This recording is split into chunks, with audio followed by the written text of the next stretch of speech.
In Module 1, we explore the principles and elements of climate and weather, the dynamics of the atmosphere, radiation processes, atmospheric moisture, and seasonal variations. Now in Module 2, we're going to shift focus toward the practical aspect of climatology, how we measure, observe, and record atmospheric conditions, and then move into a discussion about how climate affects agriculture in the tropics. This module will cover radiation equipment and maintenance of a standard meteorological station, measurement of air pressure, wind speed, wind direction, radiation, and sunshine, measurement of evaporation and evapotranspiration, climate and agriculture in the tropics in 2 parts. By the end, you'll understand not only the science but also the practical techniques for collecting data and applying climatological knowledge to real-world problems. 1. Radiation equipment and maintenance of a standard meteorological station. Meteorological stations are the backbone of climate observation. They are places where a variety of instruments are set up to collect data about the atmosphere and climate. The standard meteorological station is designed to meet specific criteria so that data is reliable and comparable across regions. Its location should be open and free from obstructions like tall buildings or trees, on level ground with a surface representative of the surrounding area's climate, accessible for regular maintenance. Radiation measurement equipment includes instruments like pyranometers to measure incoming solar radiation, pyrheliometers to measure direct beam solar radiation, net radiometers to measure the balance between incoming and outgoing radiation. Maintenance principles. Instruments must be cleaned regularly to prevent dust or dirt from distorting readings. Calibration should be done periodically to ensure accuracy. One or malfunctioning parts must be replaced promptly. Readings should be taken at consistent times and logged accurately. Meteorological station upkeep is not just about keeping instruments functional, it's about ensuring data integrity for long-term climate records. 2. Measurement of air pressure. Air pressure, the weight of the atmosphere above a given point, is measured with instruments such as barometers. Mercury barometers use the height of a mercury column to measure pressure.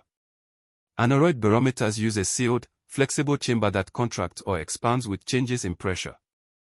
Modern stations often use digital pressure sensors that record and transmit data automatically. Air pressure measurement is critical because it helps in weather forecasting. Falling pressure often signals approaching storms, while rising pressure usually indicates fair weather. 3. Measurement of wind speed and wind direction. Wind is one of the most dynamic elements of climate. Wind speed is often measured with anemometers. The most common is the cup anemometer, which has rotating cups that spin faster in stronger winds. Wind direction is measured using a wind vane, which aligns itself with the wind so the pointer shows the direction from which it is blowing. When placing wind instruments, it's important to install them at a standard height, usually 10 meters above ground, away from obstructions to avoid distorted readings. 4. Measurement of radiation and sunshine. To measure sunshine duration, instruments such as the Campbell-Stokes sunshine recorder are used. This device focuses sunlight through a glass sphere, burning a trace on a calibrated card. The length of the burn line corresponds to the duration of bright sunshine. Radiation measurements help us understand energy inputs into the climate system, which directly affect temperature, evaporation rates, and plant growth. 5. Measurement of evaporation and evapotranspiration. Evaporation is the process of water turning into vapor from surfaces such as lakes, soil, and vegetation. Evapotranspiration includes evaporation from the soil and transpiration from plants. Common measurement tools. Class A evaporation pan, a large, shallow pan of water from which daily water loss is measured. Lysimeters, used to measure evapotranspiration by isolating a volume of soil and vegetation. These measurements are important for agriculture, irrigation planning, and water resource management. 6. Maintenance of a standard meteorological station. A meteorological station is only as good as its maintenance. Essential practices include keeping vegetation around the station trimmed, preventing animals from damaging instruments, protecting equipment from theft or vandalism, following standardized observation schedules. Well-maintained stations provide continuous, high-quality data, which is essential for climate research and agricultural planning. 7. Climate and agriculture in the tropics, Part 1.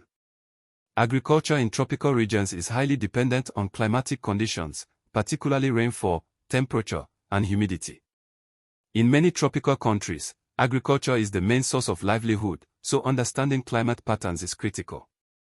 Key climate factors affecting tropical agriculture. Rainfall distribution determines planting and harvesting schedules. Temperature affects crop growth rates and pest populations. Humidity influences disease prevalence in crops. Sunshine affects photosynthesis and yields. In the tropics, there are often distinct wet and dry seasons. Farmers plan their activities around these patterns. For example, rice cultivation may require continuous flooding during certain stages, while maize may be more tolerant of intermittent rainfall.